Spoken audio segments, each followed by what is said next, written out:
Through thick and thin, from the bottom of the table to winning the grand final, real footy fans ride the highs and the lows. So you feel for those who support the Bears. After 25 years in the wilderness, it is a big welcome back. On a Sunday afternoon, there's a whisper turning into a roar. The Bears, the mighty Bears are wearing the red and black. The North Sydney Bears are coming out of hibernation. Because today's the day the Bears will have a victory. Kids way too young to have seen the glory days, still decked out in their Bears gear. Go Bears! The passion, the DNA on display at the pub across the road from the famous North Sydney Oval. It's late August, Legends Day at North Sydney. Star players from yesteryear mingling with die-hard fans. And I mean die-hard. Yeah, right. Great Rick Morimo, the legendary Billy Moore. 5 minutes, last minute, let's go Bears! So you might be wondering why I'm making my current affair debut for this story in particular. Was a young kid in the 90s, North Sydney Oval was my home away from home. I was a young kid standing behind this fence, cheering on my mighty club. And like so many footy fans around the country, more often than not, you don't get to choose your footy team. It's handed down by the previous generation. I also didn't choose for my team to be kicked out of the top flight competition. That was over a quarter of a century ago. So as you can tell, I'm pretty pumped that the Bears are back. The North Sydney Bears are a foundation club, entering the first grade competition when it first began in 1908. 91 years later, they were dumped from the NRL, along with the South Sydney Rabbitohs.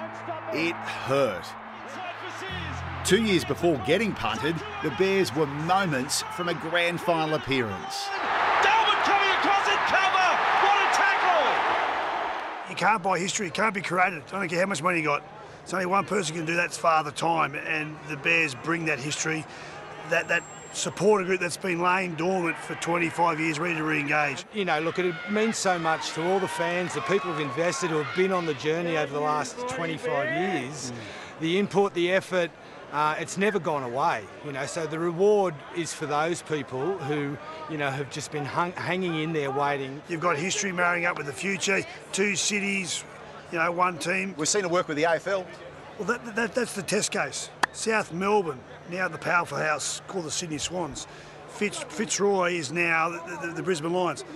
One thing I will say for our army of fans waiting to re-engage, we don't deserve the opportunity to come back, we've earned it. Today, the fans are watching their team. Oh, we're in! On their way to a grand final in the second tier. Perfect timing! I've just finished doing a record of every player that's played for the club since 1908. You are die-hard. Took me 5.5 years.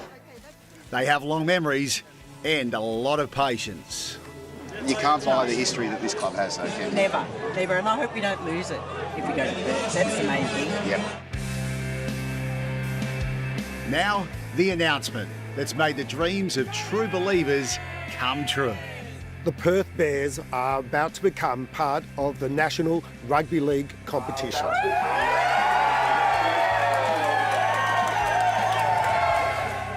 How important is it to this franchise to be associated with the Bears on the East Coast? It's extremely important. The Bears were one of our foundation clubs. They've been there since 1908. It's proven in other sports that if you have one of those traditional clubs behind the new club, it helps.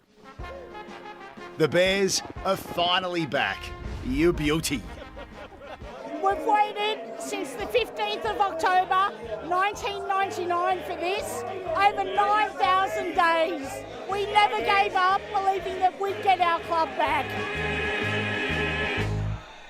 And I've done the maths for you, Bracey. There are just under 700 days before the Perth Bears run out for their first game.